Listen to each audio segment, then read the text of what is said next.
अवसर बार बार नहीं आते हैं। कहते हैं कि किस्मत का दरवाजा कभी कभार ही खुलता है और दुर्भाग्य का दरवाजा अक्सर खुला ही रहता है। याद रखें, जब दुर्भाग्य का दरवाजा खुलता है तो तब तक खुला ही रहता है जब तक कि दरवाजा टूट नहीं जाता। अगर आप अवसर को पकड़ने में चूक गए तो फिर आपको ही अवसर का दरवाजा खोलना पड़ेगा और तब हो सकता है कि अवसर का दरवाजा हमेशा के लिए बंद हो चुका हो। यदि हम धन खो देते हैं तो कुछ नहीं खोते। यदि हम स्वास्थ्य खो देते हैं तो कुछ न कुछ अवश्य खो देते हैं, किंतु यदि हम अवसर खो देते हैं तो सब कुछ खो देते हैं। याद रखें, ईश्वर हमें एक बार में एक क्षण ही देता है और अगला क्षण देने से पहले पहला क्षण वापस ले लेता है। इसलिए यदि हम उपलब्ध समय का सही विभाजन करते हुए एक एक क्षण का सदुपयोग करते चलेंगे, हमें ईश्वर से कोई शिकायत नहीं रहेगी। अध्ययन, व्यवसाय, चयन, चल अचल संपत्ति में निवेश आदि के लिए अवसर बार बार उपलब्ध नहीं हो सकते। यदि आप सही अवसर का सही वक्त पर पकड़ लेते हैं तो फिर आप कभी असफल नहीं हो सकते। यदि सही वक्त पर सही निर्णय नहीं ले पाते तो फिर पछताने के अलावा कुछ भी नहीं बचता। अगर आप सोचते ही रहेंगे तो एक दिन ऐसा आएगा तब आपके पास सोचने को भी कुछ नहीं बचेगा। विद्यार्थी यदि अपने अध्ययन पर पूरा ध्यान नहीं देगा, प्रतियोगी परीक्षा में पूर्ण गंभीरता के साथ परीक्षाओं के लिए तैयारी नहीं करेगा, व्यवसायी यदि नियमित रूप से कठोर परिश्रम नहीं करेगा, कर्तव्य निष्ठा के साथ कार्य नहीं करेगा तो लक्ष्यों को प्राप्त नहीं कर पाएगा। याद रखें, वह ही सफल हो पाते हैं जो अवसर को व्यर्थ नहीं गंवाते हैं। सच यही है कि अवसर बार बार नहीं आते हैं। जो वक्त को वक्त पर पकड़ लेता है वही जिंदगी आराम से जी लेता है।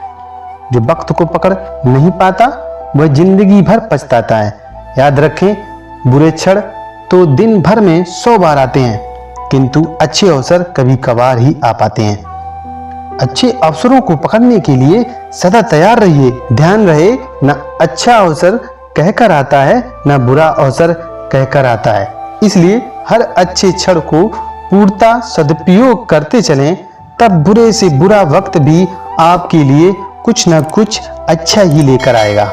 जरा सोचिए कि क्या आप हर पल हर क्षण अपने लक्ष्य की ओर बढ़ रहे हैं? क्या आप आज का काम और आज का आराम आज ही कर रहे हैं? यदि हाँ, तो मान कर चलें कि आप अपने अवसरों का सदुपयोग कर रहे हैं। हर व्यक्ति के जीवन में अपने को कीर्तिवान, उपयोगी और सुखी बनाने के अवसर अवश्य आते हैं। जो अवसर को पहचानने की क्षमता रखता है वही सफलता की शिखर पर पहुंचने में सफल हो सकता है। हम अक्सर छोटे और आसान कार्यों को आगे करते रहते हैं और महत्वपूर्ण एवं अधूरे कार्यों को पीछे धकेलते रहते हैं। इस तरह महत्वपूर्ण कार्य कभी हो ही नहीं पाते और अधूरे कार्य अधूरे ही रह जाते हैं। इसलिए महत्वपूर्ण कार्य को सबसे पहले आराम करें, फिर अधूरे कार्य को पूरा करें और समय निकालकर आसान एवं कम महत्वपूर्ण कार्यों को भी करते चलें। देखा जाए कि हर क्षण चुनौतीपूर्ण होता है, हर क्षण संभावनाओं से युक्त होता है। सर्वोत्तम विचार और सर्वोत्तम योजना की प्रतीक्षा न करें। जो भी विचार अथवा योजना अभी आपके पास है, उसी कार्य को तुरंत करने में जुट जाएं और उसे ही सर्वोत्तम समझें। यदि आप अपनी योजना पर पूर्ण शक्ति से, अपने पूरे बल से, निष्ठा से अमल करेंगे तो यह योजना एक दिन सर्वोत्तम हो जाएगी। जरा सोचिए, यदि हम मनुष्य ना होकर कुत्ता बिल्ली होते तो क्या कर लेते?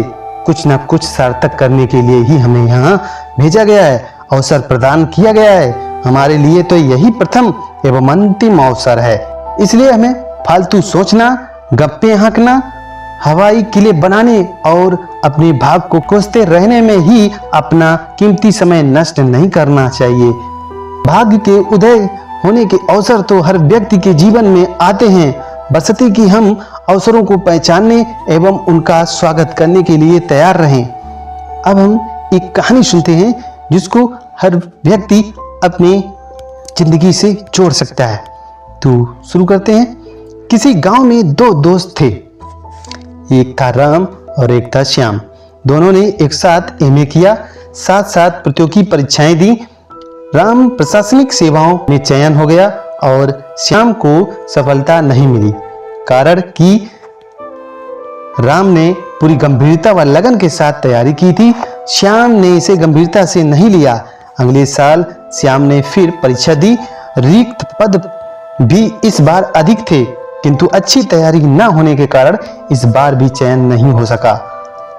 हार कर श्याम ने अपने कस्बे में एक छोटी सी दुकान कर ली, लेकिन गुजारा भी मुश्किल से हो पा रहा था। उधर राम ने नौकरी करते हुए कुछ पैसा बचाया और पास के नगर में नगरीय सीमा से थोड़ी दूर पर 10 एकड़ कृषि भूमि खरीद ली और चारों ओर बाउंड्री करके छोड़ दी। देखा देखी में श्याम ने भी अपने कस्बे में 10 एकड़ भूमि खरीदी और उसमें खेती करने लगा, किंतु पानी की कमी के कारण खेती से कोई आमदनी नहीं हो सकी। उधर नगर की तेजी से विकास हो रहा था। राम के द्वारा 25,000 रुपए में 25 साल पहले खरीदी गई भूमि का बाजार मूल्य 5 करोड़ रुपए हो गया। सम्मान, योग्यता और सम्मान प्रयास के बावजूद भी श्याम कोई उल्लेखनीय कार्य नहीं कर सका, परंतु राम ने बहुत कुछ कर लिया। यह सब अवसर का सही उपयोग ही परिणाम था।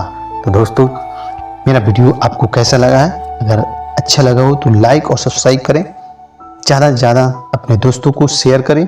धन्यवाद।